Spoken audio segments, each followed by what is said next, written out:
रहा सवाल second protest भी होगा, मुंबई में होगा। अगर हमारे डिमांड्स को महाराष्ट्र सरकार नहीं मानेगी तो आजाद मैदान में परमिशन लेकर हम यह प्रोटेस्ट करेंगे। ये जो बकवास बकी गई उसके ऊपर पुलिस केस क्यों नहीं बुक हो रहा है? अरे पकड़ो ना, कोई दूल्हा तो नहीं है, हाथ में मेहंदी तो नहीं लगी हुई दुल्हन की तरह, भिजाओ उसको, उठा के लेके जाओ, जेल को भिजाओ। परसों जो रैली निकाली गई थी जिसमें 10,000 से ज्यादा गाड़ियों में आप तमाम लोग शिरकत किए, उसमें जो हम ये बता दिए कि दोस्तों अभी 2 दिन पहले यानी 23 सितंबर को मुंबई शहर काफ़ी ज़्यादा चर्चाओं में आया। चर्चाओं में दोस्तों इम्तियाज़ जलील की वजह से आया था। किस तरह से इम्तियाज़ जलील ने एक आवाज़ लगाई और हज़ारों लाखों की तादाद में मुसलमान इकट्ठा हुए और अपनी अपनी गाड़ियां लेकर मुंबई पहुंचे। यहां पर उन्होंने दोस्तों रामगिरी के खिलाफ प्रोटेस्ट किया, नीतीश राणे के खिलाफ प्रोटेस्ट किया और ज्ञापन भी सौंपा और इनको गिरफ्तार कराने की, नीतीश राणे के ऊपर सख्त से सख्त कार्रवाई कराने की इम्तियाज़ जलील ने मांग की। और जितने भी कार्यकर्ता इम्तियाज़ जलील के MIM के वहाँ पर पहुँचे थे, सभी ने लब्बैक या रसूल अल्लाह यानी हुजूर सल्लल्लाहु अलैहि वसल्लम की शान में गुस्ताखी करने वाला रामगिरी, इसके खिलाफ खूब नारेबाजी हुई और इसको गिरफ्तार कराने की मांग हुई। लेकिन दोस्तों एक बार फिर से मुंबई शहर चर्चाओं में आया है। इस बार असदुद्दीन ओवैसी साहब की वजह से चर्चाओं में आया है। असदुद्दीन ओवैसी साहब ने भी ऐलान किया था 2 दिन पहले ही कि 25 सितंबर को चलो मुंबई। आज दोस्तों 25 सितंबर है और असदुद्दीन ओवैसी साहब मुंबई पहुंच चुके हैं। यहां पर उन्होंने पहले तो प्रेस कॉन्फ्रेंस की है और उन्हीं की वीडियो वायरल हो रही है। यानी जिस वक्त प्रेस कॉन्फ्रेंस की है वहां पर उन्होंने क्या क्या बातें कही। उन्होंने ये भी कहा कि अगर सरकार ने हमारी मांगे पूरी नहीं की तो इससे भी बड़ी रैली निकलेगी, इससे भी बड़ा प्रोटेस्ट हम आज़ाद मैदान में करेंगे। ये सारी वीडियो अभी आप लोगों को दिखाऊंगा।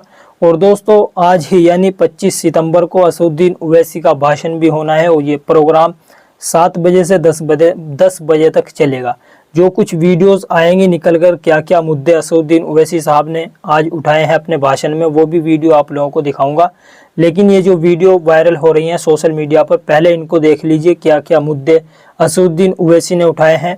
रामगिरी को लेकर क्या बोले हैं कि उनको गिरफ्तार क्यों नहीं किया जा रहा है, यानी हुजूर सल्लल्लाहु अलैहि वसल्लम की शान में जो गुस्ताखी कर रहा है रामगिरी, जो उसने की थी उसके खिलाफ FIR दर्ज हुई ढेरों देश भर के अलग अलग हिस्सों में, लेकिन उसको गिरफ्तार नहीं किया गया। सुनिए असदुद्दीन ओवैसी साहब को। हमारे जो भाई ET और ZK पूछ रहे थे, ये तो कानून का संविधान इनको यहाँ नजर नहीं आता, इनको नजर ही नहीं आता। ये पूछ क्यों नहीं रहे कि ये जो बकवास बकी गई उसके ऊपर पुलिस केस क्यों नहीं बुक हो रहा है? अरे पकड़ो ना, कोई दूल्हा तो नहीं है, हाथ में मेहंदी तो नहीं लगी हुई दुल्हन की तरह, भिजाओ उसको, उठा के लेके जाओ, जेल को भिजाओ, ले जाओ ना। FIR हुआ है, FIR लेके क्या करेंगे? BNSS में तो 15 दिन का टाइम है। जब FIR इशू हो चुका है तो पकड़ो ना उसको, नहीं पकड़ सकते। देखिए महाराष्ट्र की पुलिस को ये लोग कमजोर कर रहे हैं बीजेपी वाले। महाराष्ट्र की पुलिस एक प्रोफेशनल फोर्स है और उस प्रोफेशनल फोर्स का ये लोग मजाक उड़ा रहे हैं। ये एक नहीं अनेक भाषण है उसके। क्यों बचाया जा रहा है? क्योंकि वो रूलिंग पार्टी का है। मस्जिद में घुस के मारेंगे, ये आपको नजर नहीं आता, पत्थर नजर आते खाली आपको। तो ये सिलेक्टिव इंप्लीमेंटेशन ऑफ लॉ क्यों हो रहा है? इसको पकड़ना चाहिए फौरन दोनों को, कोर्ट अपना काम करेगा। तो सुना आप लोगों ने असदुद्दीन ओवैसी साहब को। असदुद्दीन ओवैसी साहब भी यही कह रहे हैं कि किस तरह से पूरे देश भर के अंदर उनके ऊपर FIR हुई। FIR तो हुई लेकिन कार्रवाई नहीं हो रही है, गिरफ्तारी नहीं हो रही है, उसको उठाकर जेल में डालो। इस तरह से असदुद्दीन ओवैसी साहब कह रहे हैं। अभी तो असदुद्दीन ओवैसी साहब का भाषण भी आना बाकी है, वहाँ पर भी असदुद्दीन ओवैसी साहब इस रामगिरी के खिलाफ खूब आवाज़ उठाएंगे।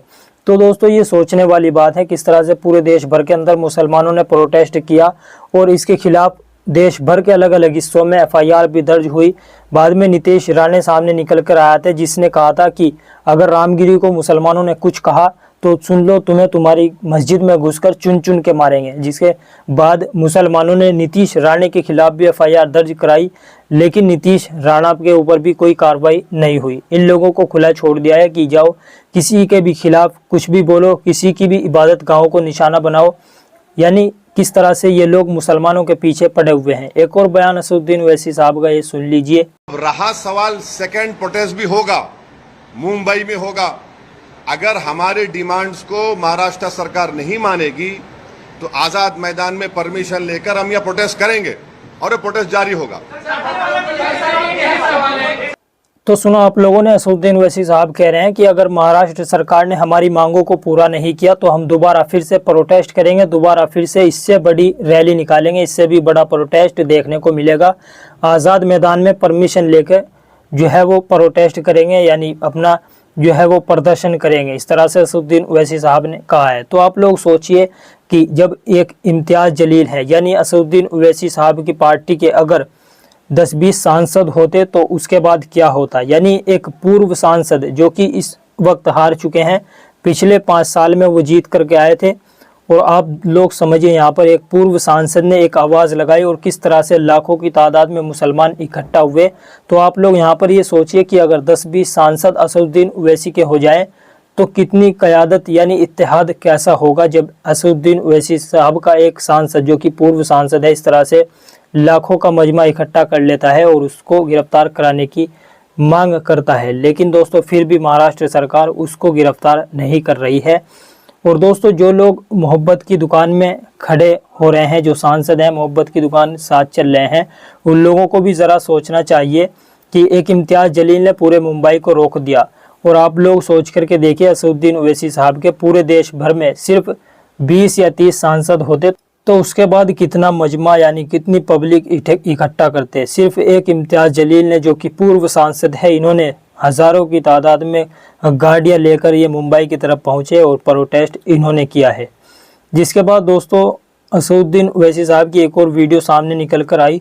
मुंबई में जो है MIM का जो दफ्तर है वहाँ पर असदुद्दीन ओवैसी साहब पहुँचे और अपने कार्यकर्ताओं से खिताब करते हुए कहा कि महाराष्ट्र सरकार को एक कानून बनाना चाहिए कि अगर कोई व्यक्ति किसी धर्म के खिलाफ गलत बोलता है तो उस पर सिर्फ FIR नहीं बल्कि उसे गिरफ्तार भी किया जाएगा। यानी उसको गिरफ्तार भी किया जाए, सिर्फ FIR से काम नहीं चलेगा। महाराष्ट्र सरकार को कोई ऐसा कानून बनाना चाहिए। कानून बनाने की तो दूर की बात है, जिन लोगों के खिलाफ FIR हुई, जिन लोगों के खिलाफ देश भर के अंदर प्रोटेस्ट किए जा रहे हैं, उन लोगों को ही महाराष्ट्र सरकार गिरफ्तार नहीं कर पा रही है। ये वीडियो भी असदुद्दीन ओवैसी साहब की सुन लीजिए। तो आप लोगों को मिलकर काम करना है और इंशाअल्लाह ताला अकबरुद्दीन ओवैसी साहब, बलाला साहब तो यहाँ पे है, वो भी आएंगे और हमको अपनी पार्टी को लेकर आगे बढ़ना है। कैंडिडेट खड़ा किए जाएंगे और आज शाम में रईस लश्करिया साहब के कॉन्स्टिट्यूएंसी में विधानसभा में एक पब्लिक मीटिंग है, जलसा है, जनसभा है, आप उसमें शिरकत करिए। और सिर्फ एक बात आपसे मैं कहना चाहूँगा कि MIM पार्टी ने महाराष्ट्र की सियासत में आप लोगों ने अपनी दुआओं से, अपने वोट से मजबूत किया, मगर परसों जो रैली निकाली गई थी जिसमें 10,000 से ज़्यादा गाड़ियों में आप तमाम लोग शिरकत किए, उसमें जो हम ये बता दिए कि MIM पार्टी इंशाअल्लाह ताला जो हमारे को सलाहियत दी है और जो महाराष्ट्र में कोई पॉलिटिकल पार्टी का नेता, कोई पॉलिटिकल पार्टी का MLA, चाहे वो मुसलमान हो या ना हो, वो जो बकवास बकी गई प्रॉफेट मोहम्मद सल्लल्लाहु अलैहि वसल्लम के बारे में, उसके बारे में सिर्फ ज़बानी बयान दे रहे थे, मगर कोई जमहूरी तरीके से प्रोटेस्ट करने में तैयार नहीं था। अल्लाह ने मजलिस इत्तेहादुल मुस्लिमीन को अपनी इज्जतों से नवाजा और हम तो सबको दावत दिए थे। इम्तियाज साहब ने कहा कि आप आइए, बोला मैं नहीं आऊँगा, ये महाराष्ट्र के आप उधर है, आप लीड करिए। इम्तियाज साहब ने कांग्रेस के, राष्ट्रवादी के और समाजवादी पार्टी और जितने तंजीमें हैं, बड़े बड़े लोग हैं हमारे कौम और मिल्लत, सबको दावत दी कि आप आइए। ये कोई मजलिस पार्टी का प्रोटेस्ट नहीं, मगर कोई नहीं आया। मगर अल्लाह जिससे काम लेना चाहता है, अल्लाह ने इम्तियाज जलील से वो काम लिया। और जो महाराष्ट्र के गरीब, मजलूम और फिक्रमंद मुस्लिम अक़लियत में एक बेचैनी थी कि आखिर हम कब तक अपनी बेइज्जती तो हम बर्दाश्त किए, हम अपनी नाइंसाफ़ी को भी बर्दाश्त किए, कई चीज़ों को हमने देखा, मगर जब हम ये देख रहे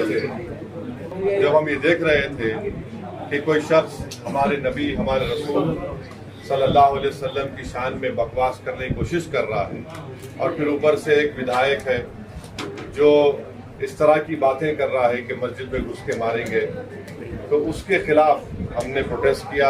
आप तमाम ने उसका साथ दिया। जो नहीं आए वो उनका फैसला था, मगर मैं ये कह रहा हूँ कि जो नहीं आए वो एक बहुत बड़ी नेमत और बरकत से महरूम हो गए। जो आए हम अल्लाह से दुआ करते हैं कि अल्लाह अपनी बरकतें उन पर नाजिल फरमाए, अल्लाह उन पर रहम फरमाए, क्योंकि कोई सियासी एहतजाज नहीं था। जो लोग कल तक ये कह रहे थे कि मजलिस का प्रोटेस्ट में दंगा होगा, गड़बड़ हो जाएगी, वो जान गए कि मजलिस जब एहतजाज करती दंगे के लिए नहीं करती, इंसाफ के लिए करती। बेशक बेशक। और हम सिर्फ यही कह रहे हैं कि महाराष्ट्र की सरकार पे कानून बनाना चाहिए कि जो कोई भी किसी भी रिलीजन या किसी भी धर्म के खिलाफ कोई बकवास बकेगा, सिर्फ FIR नहीं, उसको गिरफ्तार किया जाएगा, जी सर, उसको अरेस्ट किया जाएगा। बेशक। और ये हमारा मेन मुद्दा है। और मैं आपको बता रहा हूँ कि सिर्फ हम एक एहतजाज करके खाली बैठने वाले नहीं है, इसका दूसरा फेज शुरू होगा मुंबई में। इंशाअल्लाह। अगर यहाँ की सरकार हमारे डिमांड को कबूल नहीं करेगी तो हम मुंबई में भी इंशाअल्लाह पुरअमन तरीके से प्रोटेस्ट करेंगे, क्योंकि आप तमाम पार्टी के जिम्मेदार हजरात हैं, मेंबर्स हैं, प्रेसिडेंट्स हैं, जनरल सेक्रेटरी हैं।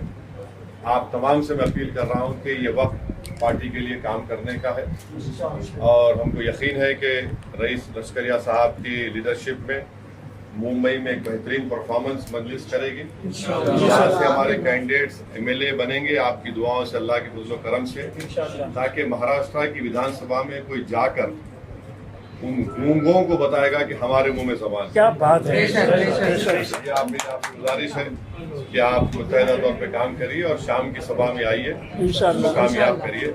बहुत बहुत तो सुना आप लोगों ने, ये वीडियोस थी इस वक्त सोशल मीडिया पर काफ़ी वायरल हो रही हैं और सोशल मीडिया पर ट्रेंड भी चल रहा है अरेस्ट रामगिरी महाराज। आप लोगों से भी गुजारिश है, आप लोग भी लिखते रहिए, जब तक उसकी गिरफ्तारी नहीं हो जाती उसको गिरफ्तार कराना है। और दोस्तों, जितने भी ये दूसरी पार्टियां हैं, ये लोग तो खामोश बैठे हैं। सिर्फ MIM ही एक ऐसी पार्टी है जो कि अपने नबी सल्लल्लाहु अलैहि वसल्लम की शान में जिसने गुस्ताखी की है, यानी हम सब के प्यारे नबी जिनको रहमतुल लिल आलमीन बनाकर भेजा गया था, उनकी शान में ये जो रामगिरी है, पता नहीं कौन है ये, इसने हमारे नबी की शान में गुस्ताखी की थी, जिसके बाद मुसलमान सड़कों पर उतरकर आए। लेकिन दूसरी जो पार्टियां हैं वो खामोश हैं। इस पर अब MIM की जो नेता हैं बड़े बड़े, वो लोग खुलकर आवाज़ उठा रहे हैं और प्रोटेस्ट भी कर रहे हैं। अपनी राय नीचे कमेंट बॉक्स में ज़रूर बता दें। इस वीडियो को लाइक ज़रूर कर देना।